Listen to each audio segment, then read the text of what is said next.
नमस्कार विद्यार्थी मित्रांनो, सर्वांचं वेलकम आहे आपल्या यूट्यूब चॅनलवरती. आणि बघा, मेन म्हणजे तुम्हाला फॉर्म भरण्यासाठी अजून डेट वाढवून दिलेली आहे. तर ही चांगली गोष्ट आहे, कारण काहींचे फॉर्म चुकले असतील किंवा काहींचं फॉर्म भरण्यासाठी फीससाठी काहीतरी प्रॉब्लेम येऊन फॉर्म भरणं मिस झालं असेल, तर त्यासाठी आता अजून डेट थोडी वाढून भेटलेली आहे. आणि ही गोष्ट आपल्यासाठी पॉझिटिव्ह घ्यायला हरकत नाही, कारण की जेव्हा अशा गोष्टी घडतात तेव्हा अजून आपल्याला चांगल्या पद्धतीनं प्रिपरेशन करायला वेळ भेटत असतो. तर त्याचं निगेटिव्ह न घेता तुम्ही पॉझिटिव्ह घ्या आणि अभ्यास वाढवा मित्रांनो, आणि त्याचप्रमाणे ग्राउंड देखील चांगल्या प्रकारे करा. तर बघा, आता आजचं जे काल आपण वर्णमाला टॉपिक पाहिला होता, तर त्यामधले काही क्वेश्चन आपले राहिलेले होते, जे की आज आपण त्यामध्ये कव्हर करणार आहोत. त्याचप्रमाणे परसवर्ण हा जो टॉपिक आहे तो देखील इथे कव्हर करणार आहोत. तर बघा, वर्णविचारमध्ये काही क्वेश्चन जे आहेत, तर त्यामधला पहिला क्वेश्चन आहे, खालील पर्यायातून अनुनासिकांचा अचूक गट ओळखा. तर अनुनासिकांचा अचूक गट ओळखायचा आहे, तर त्याचं करेक्ट आन्सर आहे 3. कारण ग, त्र, न, न, म हे अनुनासिक आहेत, जे की अनुनासिक एकूण किती आहेत, तर हे 5 आहेत.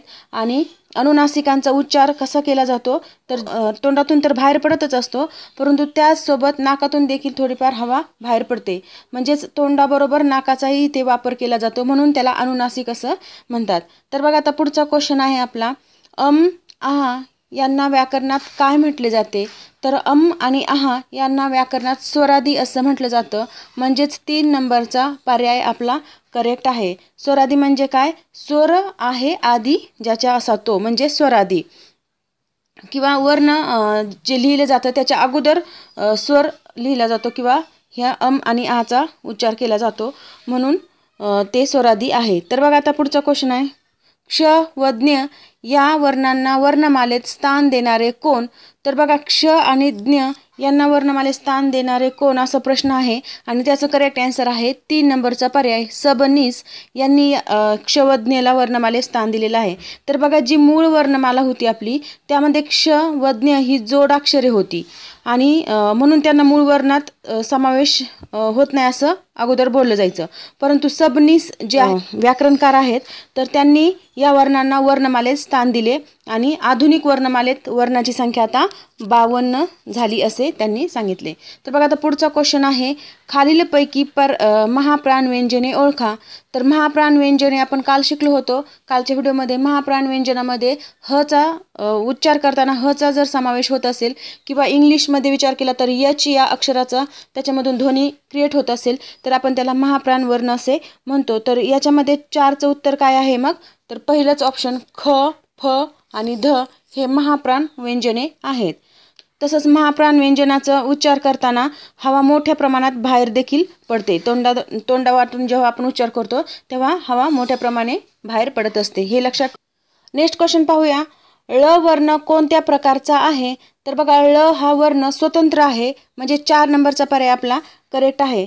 परंतु ळ हा वर्ण स्वतंत्र आहे, परंतु म्हणजे MPSCत हा क्वेश्चन विचारला होता MPSC आयोगाने, तेव्हा ळ वर्ण स्वतंत्र आहे. इथून मागे खूप एक्झाममध्ये त्याचा आन्सर स्वतंत्र आहे असा दिला होता, परंतु लास्ट जी एक्झाम होती त्यामध्ये ळ हा वर्ण चं उत्तर द्रविडियन भाषा गटातून घेतलेला वर्ण आहे असं त्यांनी दिलं होतं. म्हणून जर आता इथून पुढे जर हा प्रश्न आला आणि त्याचं ऑप्शनमध्ये स्वतंत्र असेल, तर आपण त्याचा आन्सर स्वतंत्र लिहिणार आहोत, आणि जर ऑप्शनमध्ये द्रविडियन भाषेतून घेतलेला वर्ण असं जर असेल, तर आपण त्याचा आन्सर ते करणार आहोत. म्हणजे दोन्ही तुम्ही लक्षात ठेवा.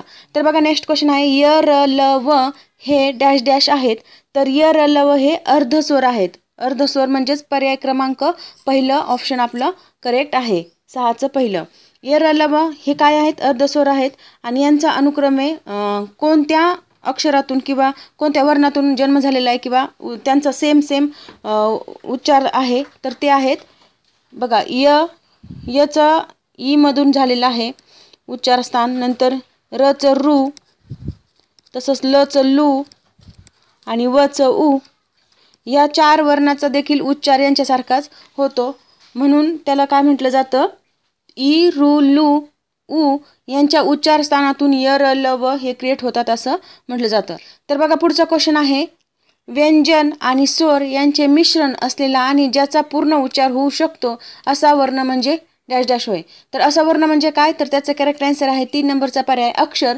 तर बघा, आता व्यंजन आणि स्वर, व्यंजन आणि स्वर मिसळून काय होतं, तर त्याचं आन्सर आहे अक्षर. व्यंजन आणि स्वर मिसळून अक्षर होतं. तर बघा हे कसं होतं. आता समजा आपण एखादं नाव घेतलं, मानव हे जर नाव घेतलं, मानव प्राणी किंवा मानव हा शब्द घेतला, तर याच्यातलं म जे आहे ना, तर हे बघा इथे व्यंजन घेणार आपण म हे व्यंजन घेतलं आणि त्याच्यामध्ये स्वर मिसळला, आ हा स्वर मिसळला, तर त्याचं काय झालं, मा हे अक्षर तयार झालं. म्हणजेच इथून आपण अशा प्रकारे व्यंजन आणि स्वर मिसळून अक्षर तयार होतात. तर बघा आता पुढचा क्वेश्चन आहे, म हे व्यंजन खालीलपैकी कोणत्या प्रकारात येते. तर म हे व्यंजन जे आहे तर ते येतं अनुनासिक या प्रकारात.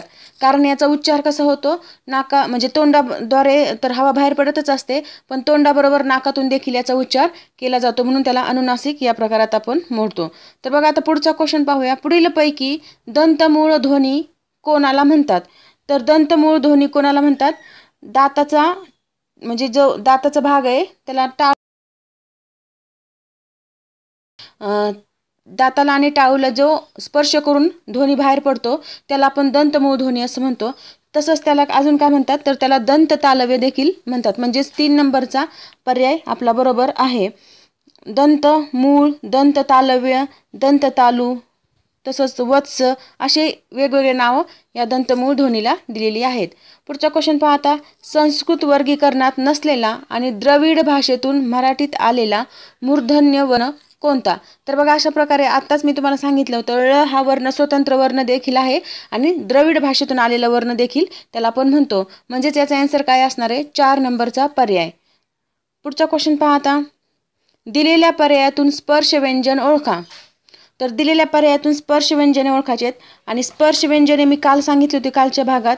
तर बघा जी आपली बाराखडी लिहितो आपण, क चा जो गट आहे क ख ग घ, तसंच च चा जो गट आहे च छ ज झ, तसंच तसंच त, ही यांचे जे गट आहेत क च ट त आणि प, यांचा जो गट आहे तर क पासून प फ ब भ म पर्यंत जे व्यंजने आहेत त्यांना आपण स्पर्श व्यंजने असं म्हणतो. आणि या पर्यायामध्ये अशा यामधला कोणता व्यंजन आहे, तर त्याचं करेक्ट आन्सर काय असणार आहे. मग पहिलंच ऑप्शन ध हा या गटातला वर्ण आहे, स्पर्श व्यंजन गटातला. आणि य र ल व आपण अर्धस्वर म्हणून पाहिले होते, तर हे बाकीचे अर्धस्वर आहेत. नेक्स्ट क्वेश्चन पाहता. क च त इथे ट पाहिजे, ट आणि प या गटातील व्यंजनांना काय म्हणतात. तर आत्ताच काय सांगितलं होतं मी, या गटातल्या व्यंजनांना काय म्हणतात, स्पर्श व्यंजने. बघा त्याच कॉन्सेप्टवर किती फिरून क्वेश्चन विचारलेले आहेत. जर आपण पाठ करण्याऐवजी आपल्या कॉन्सेप्ट क्लिअर असतील तर अशा प्रकारे कसाही क्वेश्चन फिरवला तरी आपण त्याचं उत्तर टॅकल करू शकतो. तर बघा इथे पहिलंच ऑप्शन आपलं करेक्ट आहे. नेक्स्ट क्वेश्चन पाहता. 2 विजातीय स्वर एकत्र येऊन एक डॅश डॅश निर्माण होतो. तर 2 विजातीय स्वर एकत्र येऊन काय तयार होतं, तर संयुक्त स्वर तयार होतो. तर बघा आता 2 विजातीय स्वर कसे, तर बघा आता अ आणि ई हे 2 विजातीय स्वर आहेत. विजातीय म्हणजे त्यांचं उच्चारस्थान वेगवेगळं आहे. अ चा उच्चार करताना वेगळी मुवमेंट होते, ई चा उच्चार करताना आपल्या तोंडाची वेगळी मुवमेंट होते, त्यामुळे यांना विजातीय असं म्हटलं जातं. तर अ आणि ई यांचं मिळून एक संयुक्त स्वर तयार होणार आहे आणि तो कोणता असणार आहे, तर तो असणार आहे ए हा संयुक्त स्वर आहे. तसंच संयुक्त स्वराबरोबरच याला दीर्घ स्वर देखील म्हटलं जातं, दीर्घ स्वर. तसंच हे झालं विजातीय स्वर. परंतु सजातीय स्वर जर एकत्र आले तर काय होतं तयार, तर दीर्घ स्वर तयार होतो. बघा आता अ आणि आ हे 2 सजातीय स्वर आहेत, परंतु हा ऱ्हस्व आहे आणि हा दीर्घ आहे आणि यांच्या एकत्रीकरणातून आ हा दीर्घ स्वर तयार होतो. तर बघा पुढचा क्वेश्चन आहे. मूळ शब्दातील अंत्यस्वर ऱ्हस्व असला तर सामान्य रूपाच्या वेळी तो डॅश डॅश होतो. तर ऱ्हस्व स्वर असला आणि त्याचं सामान्य रूप झालं तर काय होतं, तर तो दीर्घ स्वर तयार होतो. म्हणजेच बी ऑप्शन आपलं म्हणजे दुसरं क्रमांकाचा पर्याय आपला करेक्ट आहे. तर बघा दीर्घ स्वर कसा तयार होतो, तर बघा आता शब्द घेऊ आपण एक, समजा बाळ खेळत आहे किंवा बाळ हा शब्द घेतला आपण, तर त्याचं बाळाला शाळेत जायचं आहे किंवा बाळ जेवण करतो, हा बाळ शब्द घेतला आणि त्याचं काय करायचं, आपल्याला सामान्य रूप करायचं आहे, म्हणजेच बाळाला शाळेत जायचं आहे. तर आपण इथे लिहिणार बाळाला, म्हणजे चितळचं काय झालं, सामान्य रूप झालं आणि सामान्य रूपाबरोबरच तो काय झाला, दीर्घ रूप झालं त्याचं, म्हणजे आ हा काना लागला आणि त्याचं दीर्घ स्वरूप तयार झालं.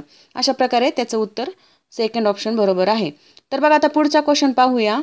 मराठी वर्णमालेत किती अर्धस्वर आहेत? तर मी आत्ता सांगितलं होतं अर्धस्वर एकूण किती आहेत?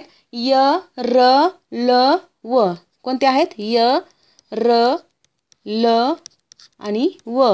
हे अर्धस्वर आहेत, म्हणजेच किती एकूण 4 आहेत, म्हणजेच 3 नंबरचा पर्याय आपला करेक्ट आहे. नेक्स्ट क्वेश्चन पाहता. नंदिनी हा शब्द परसवर्णाने लिहा. तर बघा मी आत्ताच अगोदर सांगितलं होतं आपण वर्णमालेतलं काही क्वेश्चन घेणार आहोत आणि वर्णमालेतलाच सब टॉपिक आहे परसवर्ण. तर त्याचे देखील आपण इथे क्वेश्चन कव्हर करणार आहोत. तर बघा आता हा 16 नंबरचा परसवर्णावर आलेला क्वेश्चन आहे. तर परसवर्ण ही कन्सेप्ट एकदा समजून घ्या.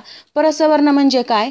तर आपला जो अक्षर आहे न आणि ह्याच्यावर जो अनुस्वार आहे, तर याच्यानंतरचं जे अक्षर आहे या अक्षरामध्ये क, च, ट, त, प या गटातलं जे आपण अक्षरे पाहतो त्याच्यातलं शेवटचा किंवा जो 5वा म्हणजे आता क ची लाईन समजा पाहिली आपण, तर क च्या लाईनमधलं शेवटचं अक्षर जे आहे किंवा त्यालाच आपण 5वं अक्षर असं म्हणतो. म्हणजे इकडे लक्ष द्या की आपण क ची लाईन लिहिली आडवी, क, ख, ग, घ आणि हे अनुनासिक म्हणजेच 5वं अक्षर लिहिलं आपण इथे, यालाच आपण अनुनासिक देखील म्हणतो. तर आता हे झालं 5वं अक्षर किंवा अनुनासिक. मग आपण काय म्हणणार आहेत? इथं अनुस्वार आहे आणि अनुस्वाराच्या नंतरचं जे अक्षर आहे नंदिनी हा शब्दातलं द हे अक्षर नंतर आहे. मग आपल्याला त, थ, द ची लाईन आडवी पाहावी लागणार आणि त, थ, द च्या आडव्या लाईनमध्ये लास्टचं किंवा अनुनासिक काय असणार आहे? तर ते असणार आहे नळाचं. त, थ, द, ध, न हे अक्षर असणार आहे. म्हणजेच परसवर्ण लिहिताना आपल्याला काय करायचंय? तर आडव्या लाईनमधलं 5वं अक्षर अनुस्वाराच्या नंतरचं जे अक्षर आहे त्याच्या 5व्या लाईन त्याचं 5वं अक्षर आपल्याला त्या अनुस्वाराच्या ऐवजी घ्यायचं आहे. त्यालाच आपण परसवर्ण असं म्हणतो. आता बघा इथं हा नंदिनी शब्द आहे, म्हणजे इथे आपण लिहिणार न हा अनुस्वार आपल्याला काढून टाकायचा आहे आणि नंतरचं अक्षर काय आहे? द.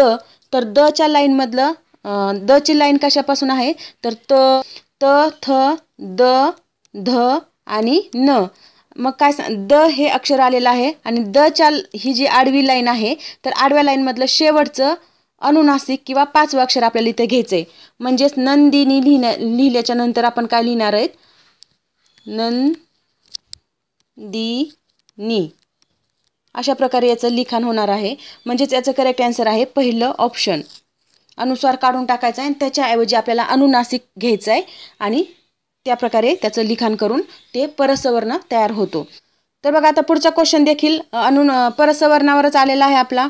तर काय? कांगारू हा शब्द परसवर्णाने लिहा. तर आत्ता जर समजलं नसेल तर अजून एकदा समजून घ्या. तर कांगारू हा शब्द आपल्याला परसवर्णाने लिहायचा आहे, म्हणजे अनुस्वारच्या जागेवर आपल्याला अनुनासिक घ्यायचा आहे. कोणत्या? दुसऱ्या अक्षरातलं अनुनासिक. म्हणजेच आपण इथे क, ख, ग ची लाईन पाहिली होती. तर बघा इथे ही बघा इथे आपण क, ख, ग, घ ची लाईन जी पाहिली होती, आडवी ओळ पाहिली होती, तर इथे क, ख, ग आले म्हणजे तिसरं अक्षर आले आणि आपल्याला त्याच्यातलं काय सांगितलं त्यांनी की अनुनासिक घ्या शेवटचं किंवा 5वं अक्षर त्याला म्हणतो ते घ्यायचं अनुस्वारच्या ऐवजी. मग आपण हा शब्द कसा लिहिणार? का हे अनुनासिक आणि हे नंतर गारू, कांगारू. म्हणजे अशा प्रकारे हा शब्द तयार होईल आणि अशा प्रकारचा शब्द आहे 4 नंबरच्या ऑप्शनमध्ये. इथं उभ्या पद्धतीने लिहिलेलं आहे, आपण हे आडव्या पद्धतीने लिहिलेलं आहे. दोन्ही पद्धती चालतात. जास्तीत जास्त सोप्या पद्धतीने म्हटलं तर आडवी पद्धत आहे आणि ह्या देखील पद्धत योग्य आहे. पुढचा क्वेश्चन पाहूया आता. खालीलपैकी शब्दाचे कोणते रूप लेखनविषयी नियमाप्रमाणे आहे? तर लेखनविषयी जे नियम आहेत आपल्या ग्रामरच्या बुकमध्ये दिलेले आहेत ते नियम तुम्ही वाचून घेऊ शकता. तर त्या नियमाप्रमाणे योग्य शब्द कोणता आहे हे आपल्याला विचारले क्वेश्चन. तर त्याचं करेक्ट आन्सर आहे 2 नंबरचा ऑप्शन. संशय हा शब्द कसा आहे? योग्य शब्द आहे. तर बघा याची जर फोड केली आपण संशय या शब्दाची तर ती कशी होती? सम अधिक शय. सम अधिक शय म्हणजे संशय हा शब्द तिथे तयार होतो. जे सम अधिक शय म्हणजेच हा सम याच्यामध्ये श जर ॲड झालं तर त्याचा अनुस्वार तयार होतो. म्हणजेच काय? य, र, ल, व, श, श, स, ह, ळ यांच्यापूर्वी जर अनुस्वार आला आता इथं बघा श आहे आणि यांच्यापूर्वी हा अनुस्वार आलाय, तर यांच्यापूर्वी जर अनुस्वार आला तर काय होतं? तर तो टिंब देऊन दर्शवावा लागतो. म्हणजेच अशा प्रकारे इथे हा टिंब देऊन दर्शवावा लागतो, म्हणून त्याचं उत्तर बी ऑप्शन करेक्ट आहे. तर बघा नेक्स्ट क्वेश्चन आहे. घंटा शब्दाचे पर्याय रूप ओळखा. तर घंटा या शब्दाचे पर्याय रूप कोणतं आहे? पहिलाच ऑप्शन घंटा. नेक्स्ट क्वेश्चन पाहूया आता आपण. गंगा शब्दात सर्वात योग्य प्रकारे व्यक्त करणारा पर्याय कोणता? तर हे देखील परसवर्णाचाच क्वेश्चन आहे. तर मला तुम्ही याचा आन्सर कमेंट बॉक्समध्ये सांगणार आहात आणि ते कसं आलं ते देखील कमेंट बॉक्समध्ये सांगणार आहात. तर नेक्स्ट क्वेश्चन बघा. शंख हा शब्द योग्य प्रकारे व्यक्त करणारा पर्याय ओळखा. हा देखील काय आहे? परसवर्णाचाच क्वेश्चन आहे. तर याचं करेक्ट आन्सर आहे 3 नंबरचा ऑप्शन शंख. कारण ख हा पहिल्या क खच्या गटातला शब्द आहे आणि खच्या गटातला शब्द अनुनासिक किंवा 5वा वर्ण कोणता आहे? ग. यालाच ग हा शब्द इथे अनुस्वारच्या ऐवजी घेतलाय आणि हा शब्द तयार झालेला आहे. ही कन्सेप्ट समजली का कशी? नसेल समजली तर व्हिडिओ डबल पहा, म्हणजे तुम्हाला ही परसवर्णाची कन्सेप्ट समजून येईल. कारण परसवर्णावर 1-2 क्वेश्चन आपल्या एक्झाममध्ये असतातच. नेक्स्ट क्वेश्चन पहा. वेदांत या शब्दास योग्य प्रकारे जुळणारे पर्याय शोधा. तर वेदांत या शब्दाला योग्य प्रकारे जुळणारा शब्द कोणता आहे? तर त्याचं करेक्ट आन्सर आहे 4 नंबरचा ऑप्शन वेदांत. बघा, तच्या आडव्या ओळीतलं हे 5वं अक्षर आहे न, म्हणजेच अनुनासिक आहे आणि ते अनुस्वाराच्या ऐवजी हे अक्षर घेतलेलं आहे आणि त्यालाच आपण परसवर्ण असं म्हणतो. परसवर्णावर आता तुमची बऱ्यापैकी कन्सेप्ट क्लिअर झाली असेल असं आशा करायला हरकत नाही. तर पुढचा क्वेश्चन पहा. पुढील समूहात न बसणारा शब्द शोधा. तर न बसणारा शब्द शोधायचा आपल्याला. इथं आहे चंपक आणि हा चंपक परसवर्णाने इथे अशा प्रकारे लिहिलेला आहे. तसं छंद पण परसवर्णाने लिहिलेला आहे. इथे हे मिस्टेक झालेली थोडीशी. चंपकच्या ऐवजी हा वर्ण म्हणजे अनुस्वार जो आलेला आहे हे चुकीचं आहे. तर बघा, अंबुज हा देखील परसवर्णाने अंबुज असा लिहिलाय आणि 4 नंबरचा पर्याय धून. तर हा धून असा लिहिलेला आहे. तर हा चुकीचा आहे. म्हणजे आपला समूहात न बसणारा शब्द 4 नंबरचा आहे धून. कारण हे सगळे परसवर्णाचे रूप आहेत आणि 4 नंबरचा आपल्या त्याच्यामध्ये बसत नाही. नेक्स्ट क्वेश्चन आहे. पुढील गटातील परसवर्ण शब्दांचा गट ओळखा. आता सांगितलं परसवर्णाच्या गटामध्ये अनुनासिकांचा समावेश असतो आणि इथे बघा 4 ऑप्शन दिलेले आहेत आणि 4 ऑप्शनपैकी कोणत्या ऑप्शनमध्ये अनुनासिकाचा समावेश आहे? तर त्याचं करेक्ट आन्सर आहे 3 नंबरचा पर्याय पंडित, चंचल आणि गंगा या शब्दामध्ये अनुनासिकांचा समावेश केलेला आहे किंवा 5वं अक्षर जे आहे त्याचा समावेश इथे झालेला आहे अनुस्वाराच्या ऐवजी. नेक्स्ट क्वेश्चन पाहूया आता. सिंह या शब्दातील अनुस्वाराचा उच्चार ज्या शब्दातील अनुस्वारा समान होतो त्या शब्दांचा पर्याय लिहा. तर सिंह या शब्दाचा उच्चार कोणत्या अनुस्वाराप्रमाणे होतो? तर त्याचं करेक्ट आन्सर आहे 4 नंबरचा पर्याय संशय. तर बघा ते कसं. तर सिंह हा शब्द जो आहे तर तो असा लिहिला जातो किंवा जुन्या पद्धतीत असा लिहिला जायचा. सिंह व इथे लावलं जायचं. तसंच संशय हा शब्द जो आहे तर तो देखील जुन्या पद्धतीने कसा लिहिला जायचा? संशय अशा पद्धतीने लिहिला जायचं. म्हणजे व इथे देखील यायचं आणि व इथे असं जोडलं जायचं. तर या दोन्हीचं अनुस्वार आता हे व काढून त्यांच्यावर अनुस्वार देऊन अशा प्रकारे हा लिहिला जातो. तर ते दोन्हीचं लिखाण म्हणजे समान आहे. त्यामुळे त्याचा ऑप्शन 4 क्रमांक बरोबर आहे. तर बघा मित्रांनो, ते आपण आता मराठीचे 25 क्वेश्चन घेतलेले आहेत. त्याच्यामध्ये आपण वर्णमालेचे कालचे राहिलेले काही क्वेश्चन आणि त्याच्यामध्ये सब टॉपिक आहे परसवर्ण, त्याचे क्वेश्चन इथे कव्हर केलेले आहेत. तर परसवर्ण ही कन्सेप्ट तुमची बऱ्यापैकी क्लिअर झाली असेल. नसेल झाली तर व्हिडिओ थोडासा रिपीट करून पहा, तुमची ती कन्सेप्ट क्लिअर होईल आणि याच्यानंतर परसवर्णाचा क्वेश्चन तर चुकणार नाहीच तुमचा. तसंच वर्णमालेच्या मध्ये काही प्रॉब्लेम असेल तर नक्की कमेंट बॉक्समध्ये कळवा आणि अशाच प्रकारचे व्हिडिओ पाहण्यासाठी होता होईल तेवढं आपल्या चॅनलला शेअर करत चला. तसंच एक लाईक देत चला जर व्हिडिओ आवडत असतील तर. आणि इथून पुढचे व्हिडिओ पाहण्यासाठी बेल आयकॉनवर प्रेस करा, जेणेकरून नवीन व्हिडिओची अपडेट तुम्हाला भेटून जाईल. तर पाहत चला मित्रांनो, खूप चांगल्या पद्धतीने अभ्यास करा आणि एक टार्गेट ठेवा यावर्षी किंवा 2024 आपल्याला खाली जाऊ द्यायचं नाही. यावर्षी काहीही करून आपल्याला वर्दी मिळवायचीच असं टार्गेट ठेवा आणि त्या पद्धतीनं अभ्यासाला लागा किंवा फिजिकल किंवा वर्कआउट जे आहे त्याला लागा. सगळ्यांना यश भेटतं, पण त्याच्यासाठी तेवढं डेडिकेशन आपलं असायला पाहिजे तरच यश भेटतं. उघड टोपल्या टाकल्याने यश भेटणार नाही. तर हे लक्षात असू द्या आणि अशाच प्रकारचे व्हिडिओ पाहण्यासाठी चॅनलला लाईक, शेअर आणि सबस्क्राईब